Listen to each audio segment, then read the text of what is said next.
কিয়ামত যত কঠিন, কবর তার চেয়ে কিছু কম। কবর যত কঠিন, কিয়ামত তার চেয়ে অনেক বেশি কঠিন। কিয়ামত যত কঠিন, জাহান্নাম তার চেয়ে অনেক অনেক অনেক বেশি কঠিন। কি দিয়ে বুঝায় আপনাকে জাহান্নাম কত কঠিন?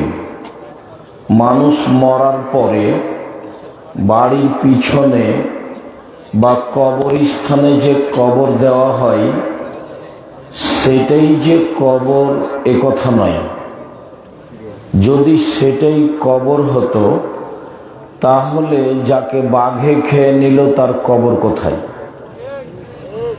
কবরস্থানের কবরই যদি কবর হয়, তাহলে যে আগুনে জ্বলে ছাই হয়ে গেল তার কবর কোথায়?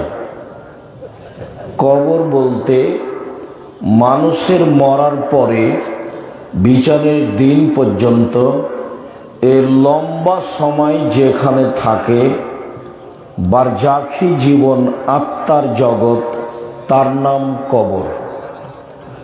মরার পর থেকে নিয়ে বিচারের দিন পর্যন্ত এই লম্বা সময়ের নাম হচ্ছে কবর। এই লম্বা সময়ের নাম হচ্ছে আলামে বারজাখ, আত্মার জগৎ। শাস্তি আত্মা অনুভব করে, দেহ নয়। এটা ঠিক স্বপ্নের মতো। আপনি ঘুমিয়ে আছেন, পাশে একজন লোক বসে আছে, তো আপনি দেখছেন যে গোখরা সাপ আপনাকে দংশন করছে, তা আপনি ভয়ে পালাচ্ছেন। তা আপনি সাপ দেখতে পাচ্ছেন, ভয় পাচ্ছেন, এটাও ঠিক। আপনি পালিয়ে যাচ্ছেন, এটাও ঠিক। বিশাল সাপ আপনি দেখতে পাচ্ছেন, এটাও ঠিক। কিন্তু যেই পাশে বসে আছে ও কি দেখতে পাচ্ছে? এর নাম হলো কবর। উসমান রাদিয়াল্লাহু তাআলা আনহু কবরের পাশে দাঁড়ালেই দুই চোখের পানি ঝরে দাড়ি ভিজে যেত। তো তাকে বলা হতো, তাজকুরুন নার আল জান্নাহ ফালা তাবকি ওয়া তাবকি মিন হাদা।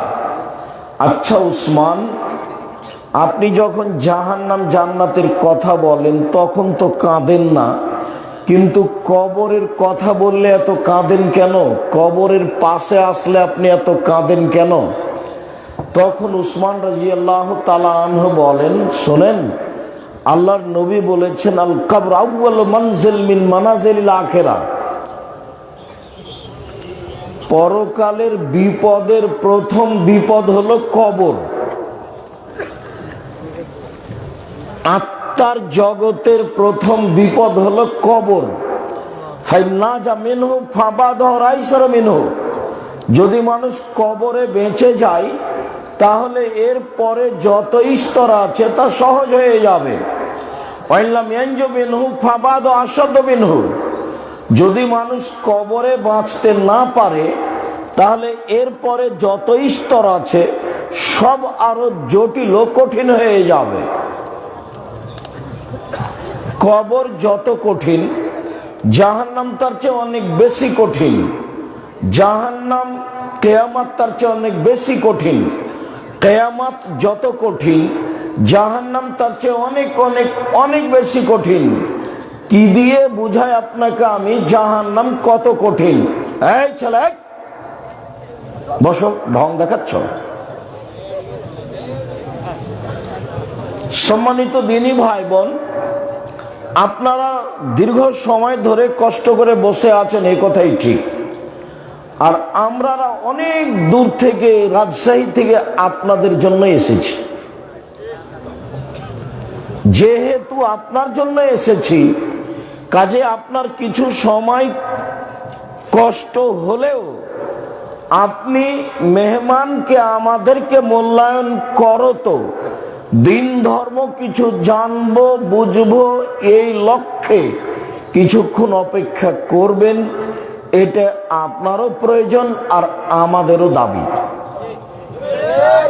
যারা রাস্তাঘাটে ঘুরে বেড়াচ্ছে, যেসব মহিলারা ঢং ঢং করে এসেছে, টিভি সিনেমা বন্ধ করে আবার চলে গেছে, এরা যে হুঁশিয়ার এ কথা নয়।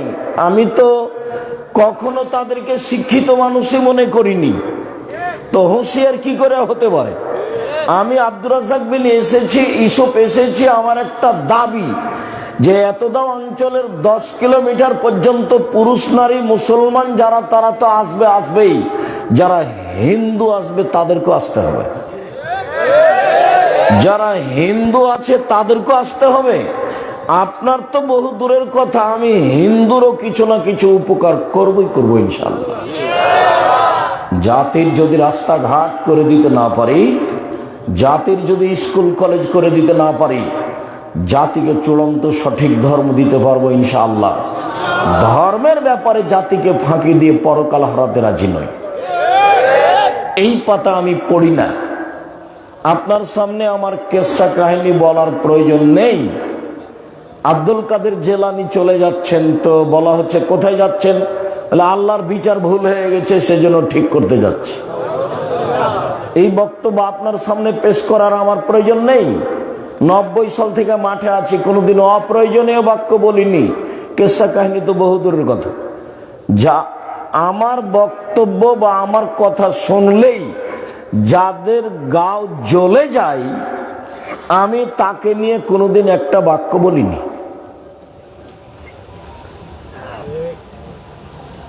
যে আমার নামটা সহ্য করতে পারে না, ওকে নিয়ে আমি জীবনে একটা বাক্য বলিনি। ওর মাযহাবকে নিয়ে আমি জীবনে একটা বাক্য বলিনি। একদিন নয়, 90 সাল থেকে নিয়ে এখন পর্যন্ত আমি মাযহাবের কোনো পাতাই পড়ি না। এখন পর্যন্ত 1 মিনিট নয়, 90 সাল থেকে নিয়ে এখন পর্যন্ত সব বক্তব্য চ্যালেঞ্জ। আর আপনি উঠলেই আর একজনের বদনাম নিয়ে শুরু করেন। আপনাকে আলেম ওলামা মানুষে বলে, আমি আব্দুর রাজ্জাক বিন ইউসুফ কোনোদিন বলিনি আপনাকে। আমি হঠাৎ করে যে বলে দিয়েছি যে আপনাকে আমি মানুষই মনে করি না, এটা হঠাৎ করে বলিনি। খালি যখন তখন পেঁচাল পাড়ে, যখন তখন পেঁচাল পাড়ে। তাই বলছে আপনাকে তো আমি মানুষই মনে করি না। বুঝে না ওরা, অন্তর আছে বুঝে না, দেখেও দেখে না ওরা, চক্ষু আছে দেখে না, শোনেও শোনে না ওরা, কান আছে শোনে না।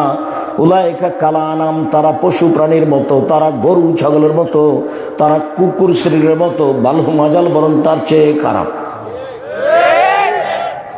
আলেম হলে যে ভালো মানুষ হবে এই কথা নয়। জাহান্নাম উদ্বোধন হবে হুজুর দিয়ে, হাদিস বুখারী মুসলিম। আর জান্নাত উদ্বোধন হবে মুহাম্মদ সাল্লাল্লাহু আলাইহি সাল্লামকে দিয়ে। জান্নাতের গেটে বড় অক্ষরে লেখা আছে, সর্বপ্রথমে যিনি জান্নাতে প্রবেশ করবেন তিনি হলেন মুহাম্মদ সাল্লাল্লাহু আলাইহি সাল্লাম। আর জাহান্নাম যে উদ্বোধন হবে হুজুর দিয়ে, তা বুখারী মুসলিমের হাদিস। বক্তব্যে উঠেই আপনি আর একজনের বদনাম করতে লাগলেন, কে আহলে হাদিস, কে কি, এই নিয়ে অত পেঁচাল জনগণ শোনে, আল্লাহ শোনে না। আর আপনি যদি আমার কথা বলেন, তো আমার কথাটা পূর্বে আপনাকে আমি সরিষার সমান হিসাব করি না। আপনার মুখটাই তো খারাপ, আপনার স্বভাবই খারাপ। আপনি শোনেন বক্তব্য, এখানে বিরোধিতা না করে বসে শোনেন। আমি যা বলছি, এই মাটিতে অতীতে 50 বছরের চ্যালেঞ্জ থাকলো, অতীতের 50 বছর কোনদিন কোরআন হাদিসের আলোচনা হয়নি কেসা কাহিনী ছাড়া। কেসা কাহিনী বলে জাতির কি উপকার করতে চান আপনি? বলতে থাকেন আর জাতি চোখের পানি ঝরঝর করে ঝরাতে থাকে। কি যে বললেন! আমি তো আপনার বক্তব্যকে মনে করি পুথির গানের মতো। পুথির গান মানে 6 মাসের রাস্তা মর্দ 6 দিনে গেল, ঘোড়ায় চড়িয়ে মর্দ হাঁটিয়ে চলিল। এটা পুথির গান। আপনি যে বক্তব্য দিলেন, মানুষ যে কাঁদছে, তো আপনি কি বললেন সেটা? ওটা কি? আপনি এখানে দাঁড়িয়েছেন, জনগণকে বলবেন আমি আপনাদের সামনে আজকে খাওয়া ও পান করা নিয়ে বক্তব্য দিব, এ কথা বলেন। এই কথা বলে 2টা আয়াত অনুবাদ করেন, আর রাসূলের পক্ষ থেকে 15-20টা হাদিস অনুবাদ করেন। তখন আমরা বুঝবো যে খাওয়া ও পান করার নিয়ম রাসূলের পক্ষ থেকে এইটা। এটা ছিল বক্তব্য। আপনি আমাদের সামনে এসেছেন কথা বলতে, আপনি বলবেন যে আজকে আপনাদের সামনে নামাজে দাঁড়ানো কিভাবে দাঁড়াতে হবে এই নিয়ে বক্তব্য দিব। নামাজে সারিবদ্ধ হয়ে, সলাতে সারিবদ্ধ হয়ে দাঁড়ানোর ব্যাপারে আল্লাহর নবী যত সতর্কতা অবলম্বন করেছেন, পৃথিবীর আর কোনো ইবাদতে, আর কোনো কাজে, আর কোনো আদেশে তত সতর্কতা অবলম্বন করেছেন তা বোঝা যায় না। 23 বছর জীবনে কোনো একদিন সাহাবীদের দিকে মুখোমুখি না হয়ে কাতার সোজা করুন, প্রাচীরের মতো হয়ে দাঁড়ান, ফাঁকা বন্ধ করুন। ওই যে আমি দেখছি শয়তান দুইজনের ফাঁকা দিয়ে প্রবেশ করছে, ছাগলের বাচ্চার মতো। ফাঁকা বন্ধ করুন। কেউ যদি দুইজনের ফাঁকা বন্ধ করে, আল্লাহ তার জন্য জান্নাতে ঘর নির্মাণ করবেন। এইরকম কথা না বলে জীবনে কোনো একদিন আল্লাহর নবী নামাজ শুরু করেছেন, এটা যদি আপনি প্রমাণ করতে পারেন, আমি আব্দুর রাজ্জাক বিন ইউসুফ আজকে খুলনা এতদা অঞ্চল থেকে, আজ কুমিল্লা এতদা অঞ্চল থেকে বক্তব্য বন্ধ করলাম, আর কোনোদিন বক্তব্য দেব না।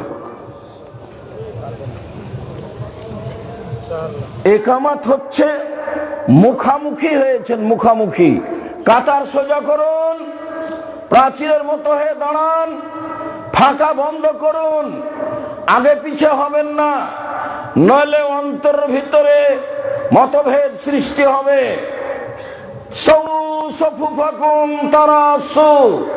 কাতার সোজা করুন, প্রাচীরের মতো হয়ে দাঁড়ান। এরকম বাক্য না বলে জীবনে কোনোদিন একদিন সালাত শুরু করেছেন, এটা আপনি প্রমাণ করবেন আজ থেকে কিয়ামত পর্যন্ত। আর আমি আপনারটা বলি, আপনি তো যে একটা ময়লা পাগড়ি পেঁচাচ্ছেন, ওর দিকে একামাত চলছে, একামাতের শেষের দিকে যেতে না যেতে আপনি বললেন আল্লাহু আকবার, এটা প্রমাণ করেন দেখি। কিয়ামত পর্যন্ত সময় থাকবে। ধর্ম পাগল নয়, ধর্ম পীর দিয়ে চলে না, ধর্ম বুজুর্গানে দিন দিয়ে চলে না, ধর্ম একজন মানুষ দিয়ে চলে যার নাম মোহাম্মদ সাল্লাল্লাহু আলাইহি সাল্লাম। পৃথিবীর কোন মানুষের 5 পয়সা দাম নেই। স্বয়ং যদি উমর রাদিয়াল্লাহু তাআলা আনহু কোনো কথা বলেন, আর সেই কথা যদি নবীর না হয়, তাহলে তা বাতিল বলে গণ্য। সম্মানিত দিনী ভাই বোন, আমি জানি না আপনি কেন আসলেন, কেন চলে গেলেন, আপনি কেন রাস্তায় রাস্তায় হাঁটছেন, আপনি দোকানে আড্ডা পিটছেন কেন, নিজেকে পশু প্রাণীর মতো মনে করছেন কেন, নিজেকে গরু ছাগলের মতো মনে করছেন কেন? আপনি খুব ভালোভাবেই জানেন যে আব্দুর রাজ্জাক বিন ইউসুফ আজকে আসছেন, তার ছেলেরা আসছে, দেখি কি বলেন, কাকে গালি দেয়, কাকে নিন্দা করে, একটু শুনি না। 5 মিনিট সময় দিবেন। এসেছেন ভদ্রতা বজায় রেখে, জায়গা না থাকলে দাঁড়িয়ে হোক, জায়গা থাকলে বসে হোক, যেভাবে সম্ভব চলাচল বন্ধ করে, কথাবার্তা বন্ধ করে, লেনদেন বন্ধ করে, মোবাইল বন্ধ করে গুরুত্বপূর্ণ আলোচনা শোনার জন্য চেষ্টা করুন। আপনার কিছু না কিছু উপকার করবই করব ইনশাআল্লাহ। সূচনায় আপনাকে বলি, আল্লাহর নবী বলেন, কাফাবিল মারে কাদেবান আইহাদ্দিসা বিকুল্লি মা সামিয়া। মানুষ যেটা শোনে, নবীর কথা বলে, কোরআনের কথা বলে, সেটাই যদি তদন্ত ছাড়া বলে দেয়, তাহলে সে মিথ্যুক। আল্লাহ নবী বলছে। আমি একটা কথা বললাম যে অজু করে কাঁদমাশা করতে হবে, এটা আমি বললাম।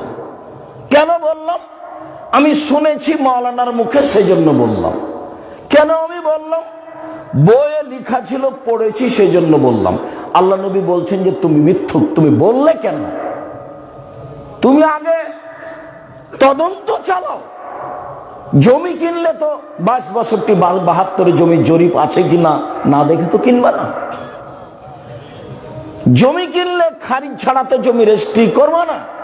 এইদিকে বুদ্ধি তোমার ঠিকই আছে, আল্লাহর নবীর কথা কি না এইটা প্রমাণ না হওয়ার আগে তুমি মেনে নিবা, এটা কেন? রাসূল সাল্লাল্লাহু আলাইহি ওয়াসাল্লাম বলছেন, পৃথিবীর মানুষ শুনে রেখো, এক বাল্লিগু আন্নী ওয়ালা আয়া, আমার একটি কথা জানা থাকলে অন্যকে বলো। দুই ওয়াহাদ্দিসু আন বানি ইসরাঈল আলা হারাজ, বানি ইসরাইলের কাহিনী বলো, কোনো দোষ নেই। তিন মান কাযাবা আলাইয়া মুতাআম্মিদান ফালিয়াতাবাওয়া মাকাদাহু মিনান নার, কেউ যদি কোনো কথা আমার নামে বলে, মুহাম্মদ সাল্লাল্লাহু আলাইহি ওয়াসাল্লাম বলছেন, কেউ যদি কোনো কথা আমার নামে লিখে, কেউ যদি কোনো কথা আমার নামে বলে, সেই কথা যদি আমার না হয় তাহলে তার থাকার জায়গা জাহান্নাম। পাগড়ি যত বড়ই হোক, জুব্বা যত বড়ই হোক, দাপট যতই থাক না কেন, রেহাই হবে না। ইন্দিরা গান্ধীর হাত পিছন দিকে বাঁধা থাকবে, কেউ খুলতে পারবে না। ফেরাউনের হাত পিছন দিকে বাঁধা থাকবে, কেউ খুলতে পারবে না। মহারানী ভিক্টোরিয়া এলিজাবেথের হাত পিছন দিকে বাঁধা থাকবে, কেউ খুলতে পারবে না। আর পিছন দিকে হাত বেঁধেই জাহান্নামে নিয়ে যাওয়া হবে। তো বিচারের মাঠে কি পালিয়ে যাবে যে পিছন দিকে হাত বাঁধা থাকবে? সারা পৃথিবীর মানুষকে দেখানোর জন্য যে দেখো অপরাধী কাকে বলে, খুলতে বলো দেখি, খুলুক না। অমুকের চরিত্র ফুলের মতো পবিত্র, ওরা কই? ওরা একটু খুলতে পারে না, এটা দেখানোর জন্য বিচারের মাঠে জাহান্নামের হাত বেঁধে জাহান্নামে নিয়ে যেতে হবে। এটা আল্লাহর কেন প্রয়োজন হলো? শক্তির কি অভাব পড়েছে? ফেরেশতার কি অভাব পড়েছে? হাত বেঁধে নিয়ে যাওয়া হবে। কোরআন মাজিদের আয়াত, খুজুহু ফাগুল্লুহু সুম্মা জাহিম সাল্লুহু, এদের ধরো, এদের শিকল বন্দি করো, এদের টেনে হেঁচড়ে জাহান্নামে নিয়ে যাও। এই আদেশ কোরআন মাজিদের আয়াত। কি এমন সমস্যা? কোথায় পালাবে ফেরাউন? কোথায় পালাবে আপনার ইন্দিরা গান্ধী? কোথায় পালাবে? এ কি আপনাদের দেশের নেত্রী যে সময় 45 মিনিট? এইটা তো আর বিচারের মাঠ নয়। বিচারের মাঠ থেকে কেউ পালাতে পারবে না। ভিন্ন জায়গা।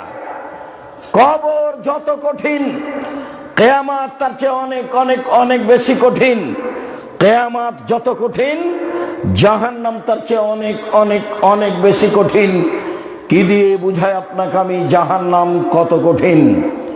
সম্মানিত দিনী ভাই বোন, আর একটু আল্লাহ বললেন, পৃথিবীর মানুষ আতিউল্লাহ ওয়া আতির রাসূলা ওয়ালা তুবতিলু আমালাকুম, পৃথিবীর মানুষ আল্লাহকে মানো, পৃথিবীর মানুষ আল্লাহকে মানো, রাসূলকে মানো, তোমাদের আমল বাতিল করো না। 3 নম্বর বাক্যের সাথে আগের দুইটি বাক্যের মিল নেই। এইভাবে যদি আল্লাহ বলতেন তাহলে আমরা মিল বুঝতাম।